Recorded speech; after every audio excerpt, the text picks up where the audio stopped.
நமஸ்காரம். உங்க கல்பனா ஸ்ரீகாந்த் மீனராசி மற்றும் மீனலக்ன அன்பர்களுக்கு இந்த செப்டம்பர் மாதம் எப்படி இருக்கும் அப்படின்றது தான் இந்த பதிவில் பார்க்க போகிறேன். ஒரே ஒரு வார்த்தை தாங்க உங்களுக்கு ரொம்ப முக்கியமாக என்னென்னா, சுறுசுறுப்பு அப்படின்றது கண்டிப்பாக வேணும். இப்போ தேவையில்லாமல் உங்களை சோம்பலாக்கும், அலைச்சல் அதிகமாக கொடுக்கும், போடா அப்படின்ற மாதிரி இருக்கும். நீங்கள் ஒன்று சொன்னால் ஒன்று புரிஞ்சுக்கிறாங்கன்ற மாதிரி இருக்கும். உங்கள் கூட ஒர்க் பண்ணுறவங்களோட ஒரு டயர்ட்னஸ் இருக்கும். ஸோ முதல்ல இதெல்லாம் நீங்கள் முறிச்சுக்கணும்.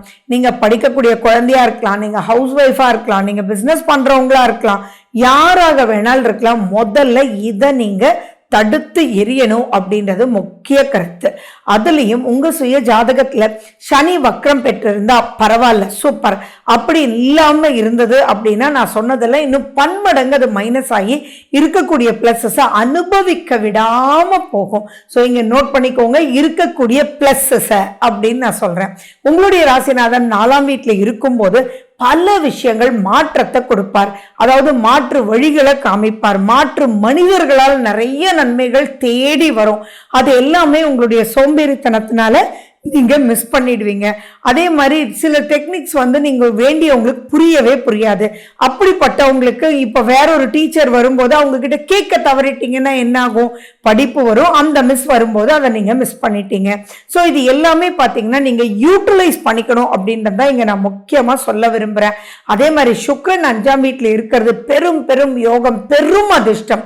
ஸோ நீங்க அந்த சுறுசுறுப்புன்ற விஷயம் மட்டும் கொண்டு வந்துட்டீங்கன்னா ஜாலி ஜாலி ஜாலின்னு பல விஷயங்கள் ஜாலியா நீங்க பண்ணலாம். இப்ப கரெக்டான பண்ணி வீடு கட்டிட்டு இருப்பீங்க, கரெக்டான ஒரு ஆர்கிடெக்டோட நீங்க ட்ரெயின்ல டிராவல் பண்ற மாதிரி இருக்கும்.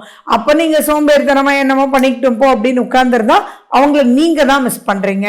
ஸோ இது எப்படி இருக்கு அப்படின்னா, please don't miss, be alert, be strong.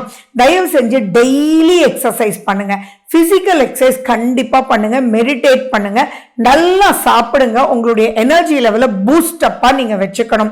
ஒரே ஃபாஸ்டிங் இருந்து மற்றவனுக்காக உதவி பண்றதே ஒரு மேட்டரா இருந்தீங்க அப்படின்னா அது நீங்க எந்த செக்டாரா இருந்தாலும் உங்களுக்கு அது உதவாதுன்றது ஞாபகம் வச்சுக்கோங்க. உங்களுடைய பிறவி குணம் எல்லாருக்கும் உதவுறது, தாராளமா பண்ணுங்க. ஆனா இப்ப வர்றவங்களையும் நீங்க உங்களுக்காக யூட்டிலைஸ் பண்ணிக்கணும் அப்படின்றதுதான் மிக முக்கியமான பாயிண்ட்.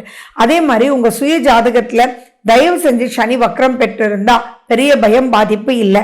அப்படி இல்லை அப்படின்னா நீங்க டல்லா போனீங்க அப்படின்னா ஆக்சிடென்ட்ஸ் ஆகிறது கூட வாய்ப்புகள் இருக்கு. ரொம்ப முக்கியமா நைட்டு தூக்கத்தை தொலைக்கவே கூடாது. நல்லா தூங்கிடணும், நல்லா சாப்பிடணும் அப்படின்றதும் பேலன்ஸ்டு டயட்டா நீங்க எடுத்துக்கணும் அப்படின்றதும் ரொம்ப ரொம்ப ரொம்ப ரொம்ப முக்கியம். சரி, இப்போ அடிபடுறதுக்கு வாய்ப்புகள் அதிகமா இருக்கு, ஃப்ராக்சர் ஆகிறதுக்கு வாய்ப்புகள் அதிகமா இருக்கு.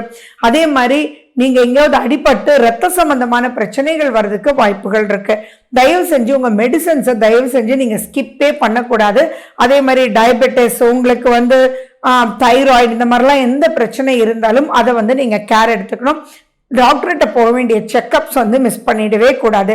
ஃபாரின் சான்சஸ் எக்கச்சக்கமா இருக்கு. பட் ஆனால் அங்கே போயும் சோம்பேறித்தனமா எல்லாருக்கும் ஒரு ஜெட்லாக் ஒரு 4 days 5 days இருக்கும் அப்படின்னா நீங்க போற 10 daysல 1 week இதுலயே ஒரு இருந்துட்டு நீங்க யூஸ் பண்ணாம வர்றதுக்கு உண்டான வாய்ப்புகள் இருக்கு. அதிர்ஷ்டம் தேடி தேடி வரக்கூடிய அமைப்பு. நீங்க நினைக்கலாம், என்னடா 7.5 சனின்னு சொன்னாங்க, ஆனா இந்த காலகட்டத்தில் தான் இவரை மீட் பண்ணதுல சூப்பரா இருக்கு அப்படின்னு ஒரு அமைப்பும் அங்க தேடி வரும். திருமணம் அப்படின்னு சொல்லும் போது கொஞ்சம் வெயிட் பண்ணிக்கோங்க. அதாவது 26ஆம் தேதிக்கு அப்புறம் திருமணம் சம்பந்தமான முடிவுகள் நீங்க எடுங்க. புதுமண தம்பதிகள் தயவு செஞ்சு இப்ப நடக்கிற விஷயத்தெல்லாம் வச்சு இவங்களுக்கு கெப்பாசிட்டி இல்லைன்னு முடிவு பண்றதோ அல்லது வேண்டான்னு சொல்லி சொந்த வீட்டுக்கு அம்மா வீட்டுக்கு போயிடுறதோ தயவு செஞ்சு அதெல்லாம் பண்ணாதீங்க.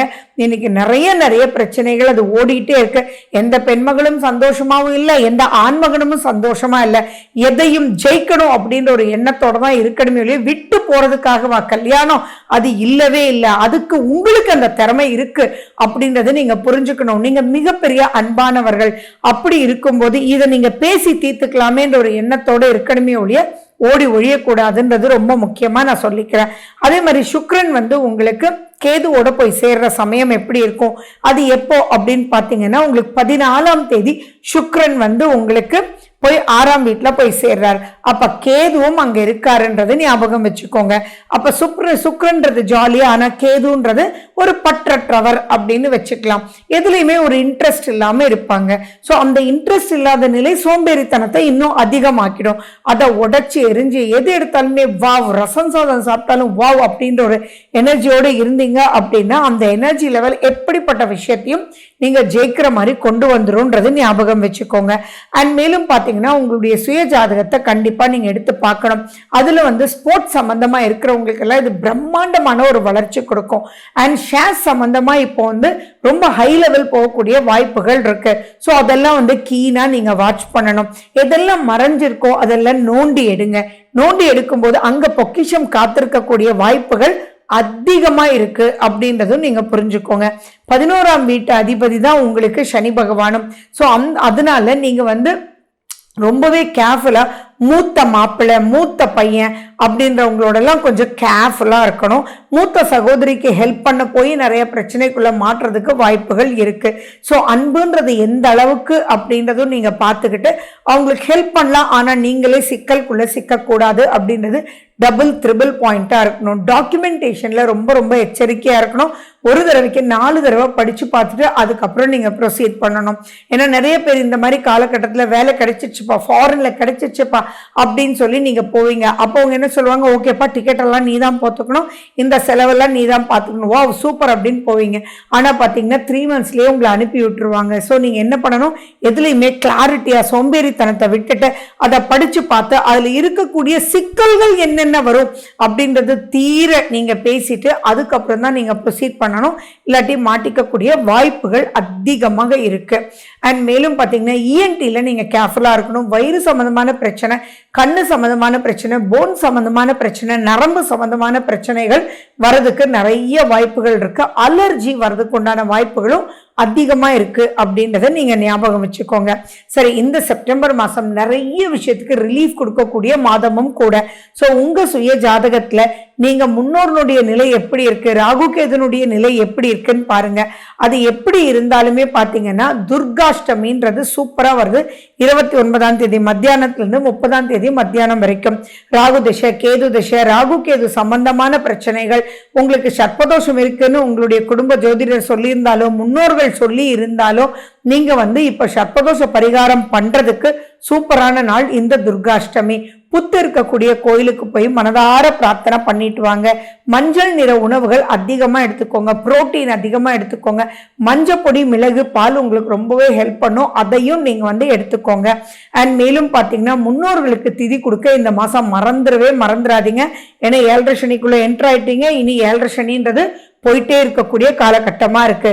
ஸோ பல வருடங்கள் இருக்கிறதுனால, அதாவது 5-6 வருடங்கள் இருக்கிறதுனால நீங்க ரொம்பவே முன்னோர்களுடைய வழிபாடுக்கு இம்பார்ட்டன்ஸ் கொடுத்து நீங்க திதி கொடுக்க மறந்துடாதீங்க. இந்த மாலியபட்ச அமாவாசையை மிஸ்ஸே பண்ணிடாதீங்க. முன்னோர்களுக்கு திதி கொடுங்க, மகாபரணிக்கு இம்பார்ட்டன்ஸ் கொடுங்க. ஸோ இதெல்லாம் நீங்க செய்ய எக்ஸசைஸ் செய்ய சுறுசுறுப்பா இருக்க மந்தமான உணவுகளை அவாய்ட் பண்ண ஆட்டோமேட்டிக்கா சூப்பரா பல விஷயத்திலையும் ஜெயிக்கிறதுக்கு பல மறைஞ்ச விஷயங்கள் நிறைஞ்சு கொடுக்கக்கூடிய வகையில் இருக்கு. So wish you good luck. வாழ்க வளமுடன். நன்றி, வணக்கம்.